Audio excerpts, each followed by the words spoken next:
오늘은 2023년 7월 6일 목요일입니다. 함께 나눌 하나님 말씀은 예레미야 1장 1절부터 10절까지 말씀입니다. 우리 함께 읽도록 하겠습니다.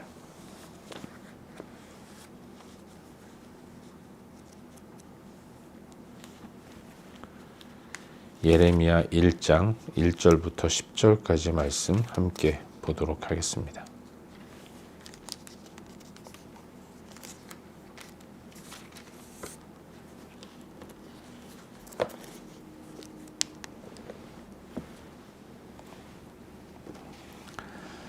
함께 읽겠습니다. 베냐민 땅 아나돗의 제사장들 중 hil기야의 아들 예레미야의 말이라. 아몬의 아들 유다 왕 요시야가 다스린 지 13년에 여호와의 말씀이 예레미야에게 임하였고, 요시야의 아들 유다의 왕 여호야김 시대부터 요시야의 아들 유다의 왕 시드기야의 11년 말까지 곧 5월에 예루살렘이 사로잡혀 가기까지 임하니라. 여호와의 말씀이 내게 임하니라. 이르시되 내가 너를 모태에 짓기 전에 너를 알았고, 내가 배에서 나오기 전에 너를 성별하였고, 너를 여러 나라의 선지자로 세웠노라 하시기로, 내가 이르되 슬프도소이다. 주 여호와여 보소서, 나는 아이라 말할 줄을 알지 못하나이다 하니, 여호와께서 내게 이르시되 너는 아이라 말하지 말고 내가 너를 누구에게 보내든지 너는 가며 내가 네게 무엇을 명령하든지 너는 말할지니라. 너는 그들 때문에 두려워하지 말라. 내가 너와 함께하여 너를 구원하리라. 나 여호와의 말이니라 하시고, 여호와께서 그의 손을 내밀어 내 입에 대시며 여호와께서 내게 이르시되 보라, 내가 내 말을 내 입에 두었노라. 보라, 내가 오늘 너를 여러 나라와 여러 왕국 위에 세워 내가 그것들을 뽑고 파괴하며 파멸하고 넘어뜨리며 건설하고 심게 하였느니라 하시니라. 아멘. 아멘. 오늘 하루도 또 하나님의 인도를 따라 복되게 살아가는 귀한 그 시간들을 보낼 수 있기를 주의 이름으로 축원합니다. 어제까지 우리는 신약의 디도서 말씀을 함께 살펴보았는데, 오늘은 구약의 예레미야 말씀을 또 오늘부터 시작해서 계속해서 묵상하게 됩니다. 오늘은 처음으로 방금 읽은 말씀인 이 예레미야 1장 1절부터 10절까지의 말씀을 살펴보는 가운데 우리에게 주시는 은혜와 도전들을 함께 나누기 원합니다. 예레미야는 제사장 가문에서 태어난 제사장으로서 남유다 말인 요시야 왕이 통치하던 시대에 하나님의 말씀이 임해서 선지자로서의 삶을 시작한 인물입니다.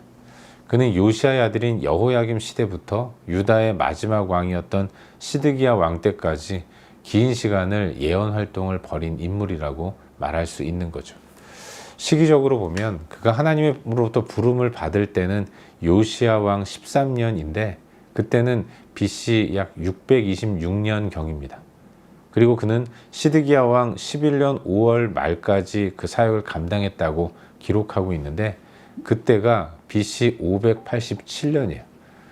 예수님 오시기 전을 BC라고 하지 않습니까? 그때는 시간이 거꾸로 계산이 되니까 626년부터 587년까지 약 40여 년에 걸쳐서 유다의 선지자로서 사역을 감당한 사람이 바로 예레미야였던 거죠. 그가 선지 사역을 감당하던 때는 유다의 역사가 참으로 다이나믹한 그런 때였습니다. 요시야는 유다 말에 마지막 개혁운동을 일으킨 인물이죠. 마지막 선한 왕이었다고 말할 수 있습니다. 잘 아시다시피 이스라엘의 왕은 하나님과 백성들 사이에 중간에 서서 하나님의 뜻대로 백성들을 이끌어가는 그런 중보자, 중간자 역할을 하는 사람 아니겠습니까? 그래서 그리스도라는 칭호를 또 보이는 거예요. 하나님과 백성들 사이에서 하나님의 뜻대로 백성을 이끌어가는 중보자의 역할을 감당하는 사람이 왕이었던 것입니다. 하지만 이스라엘이 솔로몬 왕 이후에 왕으로 등극한 르호보암 때에 나라가 둘로 갈라지면서 북쪽은 솔로몬의 신하였다가 미움을 사서 애굽으로 망명했고, 그리고 솔로몬이 죽은 이후에 다시 돌아온 여로보암을 중심으로 10지파가 연합해서 북이스라엘이라는 왕국을 세우게 됩니다. 남쪽은 르호보암을 왕으로 세워서 유다 지파와 베냐민 지파가 중심이 돼서 남유다로 남게 되는 거죠. 그런데 이 북이스라엘은 첫 왕부터 마지막 왕까지 모든 왕들이 다 하나님 보시기에 악한 그런 왕들이었던 반면에 남쪽의 유다는 그래도 간간히 선한 왕들이 세워졌던 것을 알 수 있습니다. 그리고 이 마지막 그 선한 왕이라 일컬어지는 요시야 시대에 이스라엘은, 유다는 잠깐 영적 중흥기를 맞이하는 듯 했죠. 하지만 그 종교개혁을 일으킨 요시야 왕이 안타깝게도 길게 나라를 통치하지는 못했습니다. 애굽왕 느고와 전쟁을 벌이던 가운데 그 전장에서 전사하는 그런 일들이 일어났던 거죠. 그 후로 유다는 걷잡을 수 없는 혼란을 겪게 됩니다. 외세의 영향을 받아서 왕이 폐위가 되고 또 포로로 끌려가는 이런 슬프고 또 치욕적인 역사를 경험하다가 결국 마지막 왕이었던 시드기야 때에 바벨론에 의해서 완전히 멸망을 당하게 되는 것입니다. 예레미야는 이렇게 중흥기도 경험했고 쇠락하는 나라의 모습도 보았습니다. 마지막에는 완전히 멸망하는 나라의 모습도 목격하는 그런 아픔을 겪었던 선지자죠. 한 나라의 흥망성쇠를 다 목격한 인물이 예레미야고, 그 모든 것들이 다 인간의 불순종과 하나님의 신실하신 징계로 이루어지는 모습들을 바라보았던 것이고, 또 그 가운데서 하나님이 70년 후에 나라가 다시 회복될 것이다라는 소망의 메시지 또한 허락해 주셔서 소망 가운데서 사역을 감당했던 사람이 예레미야였던 거죠. 하지만 그의 눈앞에 펼쳐진 자기 민족의 역사는 아픔과 또 괴로움의 연속이었기 때문에 그는 눈물로 선지 사역을 감당한 눈물의 선지자라는 별명을 가진 그런 인물이었던 것입니다. 하나님의 말씀이 베냐민 땅에서 제사장으로 살던 힐기야의 아들 예레미야에 임했습니다. 근데 예레미야는 두렵고 떨리는 마음으로 그 사역을 감당할 수 없다고 하나님께 아뢰죠. 자신을 가리켜서 아이라고 표현을 합니다. 아이가 무엇을 알겠습니까? 어찌 내가 하나님의 뜻을 헤아리고 하나님의 뜻을 전하는 사명을 감당할 수 있겠습니까? 이런 두렵고 떨리는 마음으로 자신에게 임한 선지 사역을 감당할 수 없겠다고 고백하고 있는 거죠. 하지만 하나님은 그를 향한 놀라운 계획을 갖고 계셨습니다. 그는 아이라 자신을 칭하는 예레미야에게 내가 너를 모태에 지어지기 전부터 택하였다.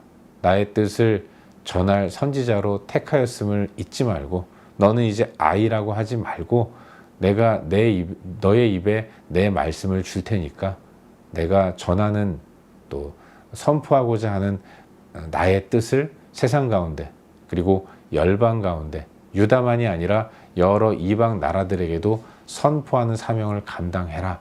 이렇게 말씀하고 계신 것이죠. 하나님은 예레미야를 택하셔서 그를 사용하셔서 주의 뜻을 열방과 세계 가운데 전하기를 원하셨던 것이고 그 사명을 이제 예레미야에게 전해주고 계신 것입니다. 그것이 오늘 우리가 함께 살펴보고 있는 본문의 전반적인 내용이죠. 그리고 이 말씀 가운데서 오늘도 두 가지 정도를 함께 살펴보는 가운데 우리의 기도 제목으로 삼고 함께 기도하기를 원합니다. 오늘 본문 가운데서 우리 다 같이 3절 말씀을 함께 읽도록 하겠습니다. 본문 3절입니다.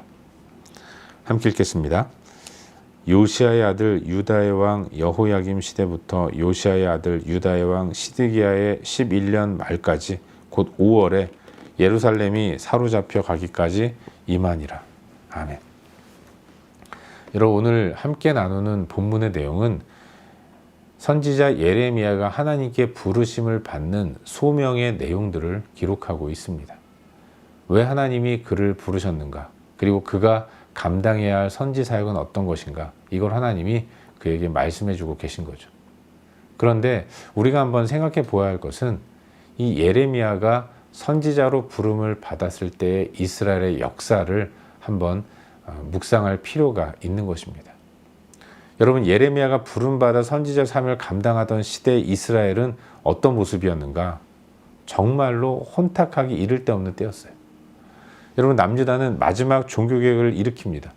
요시야가 왕위에 올라가고 그는 쇠락하고 또 여러 가지로 보수가 필요한 성전을 바라보면서 마음을 가지고 성전 수리를 시작을 합니다. 그런데 이곳저곳 성전을 수리하다가 그 가운데서 율법책 하나를 발견하게 되는 거예요. 율법책을 읽는 가운데 지금 현재의 이 연약하고 힘없는 자기 민족, 그것이 하나님을 떠났기 때문이라는 사실을 율법을 통해서 깨닫게 됩니다. 그리고 그때부터 종교개혁을 일으키죠. 무엇보다도 한동안 지키지 않았던 유월절 절기를 다시 지키게 됩니다. 오직 하나님만을 의지하는 하나님의 백성으로서 다시 돌아가고자 하는 그런 몸부림을 치게 되는 것이죠. 그러는 가운데 하나님의 인도를 따라서 은혜를 힘입어서 나라가 점점 세워지게 되는 것입니다. 하지만 그는 애굽왕 느고, 여러분 애굽왕을 파라오라고 부르지 않습니까? 이 바로 느고와의 전쟁에서 뜻하지 않게 전사하는 아픔을 경험하게 되죠.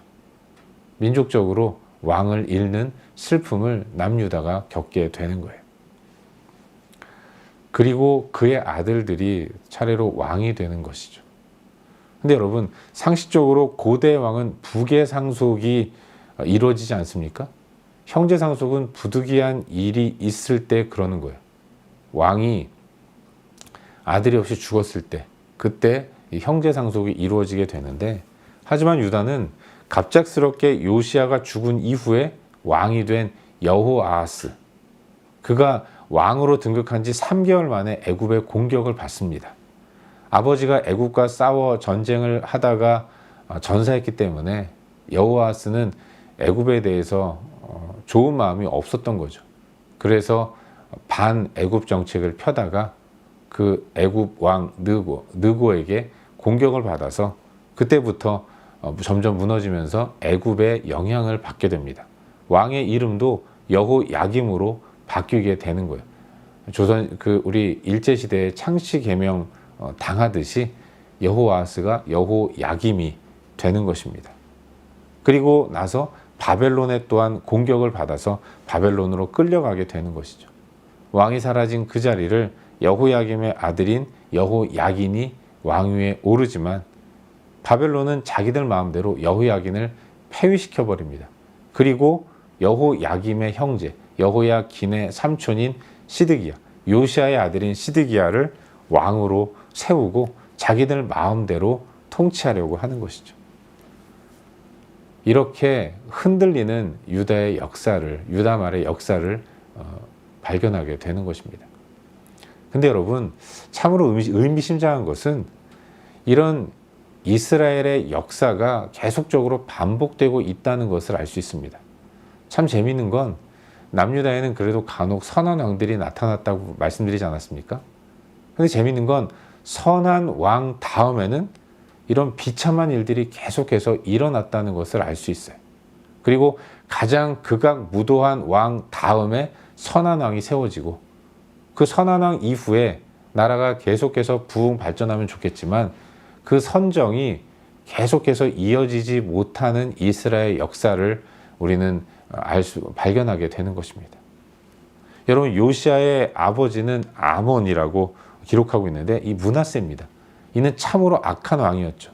그는 심지어 인신 제사까지 드린 그런 악한 왕이었는데, 그런데 그가 죽고 세워진 왕이 요시야였던 거죠. 나라가 하나님을 멀리 떠나서 정말로 헤어날 수 없는 그런 소망 없는 가운데 하나님은 다시금 요시야라는 인물을 통해서 자기 앞으로 이스라엘을 데리고 오시는 손길을 펼쳐주시는 거죠. 하지만 그 요시야가 죽고 나라는 또다시 갑작스럽게 혼란에 빠지면서 흔들리는 겁니다. 결국은 나라가 멸망을 당하는 지경에 이르게 되는 거죠. 이 시대만 그런 것이 아니라 대부분이 그랬다는 것입니다. 선한 왕 다음에는 악한 왕이 생겨나게 되고 이 악한 왕들이 계속 이어지다가 또 하나님의 은혜로 선한 왕이 세워지는 모습을 발견하게 되는 거죠. 왜 이런 일이 일어나는가? 결국 하나님의 선하심을 따라 그 뜻대로 백성들을 이끌어갈 때 하나님의 은혜와 은총으로 나라가 안정을 찾게 되는데, 그러면 그 다음 왕은 그 안정이 하나님에 의해서 이루어진 것이 아니라 우리 아버지가 나라 정치를 잘했구나, 나라를 잘 이끌었구나, 이런 생각에 인간적인 방법으로 나도 아버지처럼 나라를 잘 이끌어야겠다라는 생각으로 하나님을 떠나고 자기 방식과 자기 생각대로 나라를 이끄는 이런 모습을 보였기 때문인 것입니다. 그래서 점점 하나님이 아닌 인간적인 방법으로 나라를 이끌어가면서 영광된 국가를 만들려고 하다가 결국은 계속되는 이 하나님 앞에서의 악함을 드러내는 가운데 그렇게 나라가 쇠락해버리는 결과를 맞이하게 되는 것이죠. 사랑하는 여러분, 우리 삶의 풍성함은 인간의 실력이 아니라 오직 하나님의 은혜로만 주어지는 것이라는 사실을 우리는 잊지 말아야 합니다. 그러니까 더욱더 하나님의 뜻을 알아가야 하고 그 뜻대로 나아가야 하는 것입니다. 그 길 밖에는 없다는 것을 잊지 말아야 하는 거죠. 오늘 우리들의 삶이 선하신 하나님의 능력에 의해서 복되게 나아가는 삶이 될 수 있기를 바랍니다. 모든 인간적인 생각들을 내려놓고 하나님의 뜻대로 엎드리고 또 그 뜻대로 순종하며 나아가는 저와 여러분, 우리 모두가 될 수 있기를 주의 이름으로 축원합니다. 한 가지만 더 묵상하기를 바라는데, 오늘 본문 가운데서 6절과 7절 두 구절 말씀을 함께 읽도록 하겠습니다. 6절과 7절입니다. 함께 읽겠습니다. 내가 이르되 슬프도소이다 주 여호와여 보소서 나는 아이라 말할 줄을 알지 못하나이다 하니 여호와께서 내게 이르시되 너는 아이라 말하지 말고 내가 너를 누구에게 보내든지 너는 가며 내가 내게 무엇을 명령하든지 너는 말할지니라. 아멘. 여러분, 하나님이 예레미야를 택하여 부르셨습니다. 그리고 세우셨어요. 그런데 택하심을 받아 부르심을 받을 때 예레미야는 자기 자신을 가리켜서 아이라고 이야기를 합니다. 뭘 잘 모르는 아이가 그런데 어떻게 하나님의 뜻을 받들어서 하나님의 명령을 선포할 수 있겠는가, 이런 마음으로 예레미야는 두려워 떨고 있는 거죠. 근데 역으로 하나님은 바로 그런 모습 때문에 예레미야를 택하시고 그를 사용하셨다는 것을 알 수 있습니다. 여러분, 선지자라는 것은 먼저 하나님의 뜻을 알고 그리고 전하는 거예요. 하나님이 먼저 가르쳐 주시면 거기에 보태거나 빼지 않고 가감없이 하나님의 뜻을 들어야 할 백성들에게 선포하는 사명이 선지자에게 있는 것입니다. 그러기 위해서는 아이가 가장 좋은 거예요. 어른은 생각합니다. 판단해요. 그런데 생각과 판단이 전하고자 하는 하나님의 뜻과 반하는 일이 생기는 경우가 많은 거죠. 그래서 하나님의 뜻을 왜곡되게 선포하고, 또 그렇게 할 때에 인간적인 박수와 환호가 있다면 더 흥분된 가운데서 하나님의 뜻과는 상관없는 자기의 생각, 백성들이 듣고 싶은 이야기를 전해주는 그런 실수를 범할 수 있게 되는 것입니다. 예레미야는 자신이 아이이기 때문에 하나님의 사명을 감당할 수 없다고 이야기하지만, 하나님은 그가 아이와 같은 자이기 때문에, 그런 순수한 마음을 갖고 있기 때문에 선지자로서 사용하기에 적합하다고 말씀하고 계신 것입니다. 사랑하는 여러분, 우리의 한계는 하나님을 의지하도록 만드는 최고의 조건이 됩니다. 그와 같은 은혜를 기억하면서 오늘도 겸손하게 주 앞에 서야 하는 거예요. 내가 어리석고 연약하고 아이와 같으니까 뭘 할 수 있겠습니까? 그래서 하나님 앞에 엎드리는 것 밖에는 없는 거죠. 그때 하나님은 인도하심을 베풀어 주시는 것 아니겠습니까?